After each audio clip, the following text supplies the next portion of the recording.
একটা ভালো high flower কবুতর চেনার বৈশিষ্ট্য আমি আপনাদের সাথে শেয়ার করব।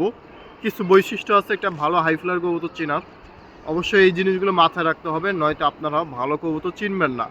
হাট বাজার থেকেও ভালো কবুতর পাওয়া যায়, বাসা বাড়িতেও ভালো কবুতর পাওয়া যায়, কিন্তু হাট বাজার থেকে নিলে আপনি হয়তো বা ব্লাড লাইনটা জানতে পারবেন না, কেমন কবুতর উড়া কীরকম। ভালোটা দেখলেন হয়তো বা উড়ার নাও থাকতে পারে। আর বাসা থেকে নিলে অবশ্যই যে জেনারেশন জেনেই আপনি নিতে পারবেন। তো আমার হাতে একটা জনসিনা কবুতর আছে, এটা আমি একটু আপনাদের সাথে শেয়ার করি। মানে ভালো কবুতর চেনার একটা বৈশিষ্ট্য, এটা কিন্তু একটা মাদি কবুতর।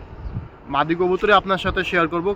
নর কবুতর সবচেয়ে বেশি ভালো হয়ে থাকে মাদি কবুতরের তুলনায়। মাদি কবুতর হারায় বেশি, ভালো পাওয়া যায় খুব কম, মানে মাদি নষ্ট হয় বেশি। তো আমার কাছে একটা মাদি আছে, এটা ভালো একটা মাদি, আপনি শখ করাবো। প্রথমত হাই ফ্লাওয়ার কবুতর ধরার পর যে জিনিসটা চেক করবেন, পাকটায় আমরা পাখে আসি, পাকটা এইভাবে টান দিবেন, পাক এতটুকু টান দিবেন, ঠিক আছে? এতটুকু টান দেওয়ার পরে দেখবেন পাখে কোনো গ্যাপ আছে কিনা। মেইন হলো গ্যাপ আছে কিনা, ঠিক আছে? পাখে কীরকম কী হতে হবে এগুলো আমরা বিষয়টা না বলি, পাখে গ্যাপ আছে কিনা এটা দেখবেন। গ্যাপ না থাকলে পাখে দেখবেন যে ভাইব্রেশন আছে কিনা। এই যে দেখেন পাকটা যখন আপনি ধরবেন, পাকটা এইভাবে নিচে চাপ দিয়ে রাখবে, ঠিক আছে? এই চাপ দেওয়া থাকলে অবশ্যই কৌতোটা ভালো। আর ভাইব্রেশন দেখবেন, এই যে কৌতোটা মাশাআল্লাহ ভাইব্রেশন আছে, ঠিক আছে? অনেক সুন্দর ভাইব্রেশন আছে। আর পাকটা ধরার পর যখন আপনারা এইভাবে টান দেবেন কৌতোটা, ঠিক আছে, এইভাবে টান দিয়ে ছাড়বেন, পাকটা টাস করে চলে আসবে, দেখছেন? এইভাবে চলে আসবে। আর আরেকটা বিষয়, অবশ্যই হাই ফ্লাওয়ার কবুতরের মধ্যে আপনার বগলের পাক, এই যে দেখেন, এই যে পাকটা কিন্তু টান দিতেছে, সে নিজে কিন্তু টাস করে টান দিতেছে। বগলের পাকটা এইখান পর্যন্ত থাকতে হবে। আমি সহজে একটু দেখাই, এই যে দেখেন পাকটা আমি কিন্তু টান দিয়েছি, এতটুকু টান দিতে হবে। পাক টান দেওয়ার পরে দেখেন বগলের পাকটা কোমর অবধি চলে আসছে এইখান, ঠিক আছে? এই জিনিসটা অনেক ভালো কবুতরের গুড়। এই যে দেখেন এইভাবে থাকতে হবে। আর আরেকটা জিনিস, সেটা হচ্ছে কবুতরের যতটুকু সম্ভব এক লেজের কবুতর হলে ভালো। খোলা লেজের হলেও, এই যে এরকম খোলা লেজের হলেও কবুতর ভালো, খারাপ না। তবে আবার এইরকম লেজ হলে এই কবুতরটা আমাদের ওইটার জন্য একটু খারাপ। ভালো কবুতর ভালো হবে, মানে বাজের সহজ শিকার হয়ে যাবে। তো এর জন্য আমাদের এক লেজের কবুতর বা একটু বন্ধ লেজের, মানে হালকা একটু খোলা লেজ থাকলে, মানে এরকম থাকলেও সমস্যা নেই, ঠিক আছে? এই হলো লেজের কাহিনী।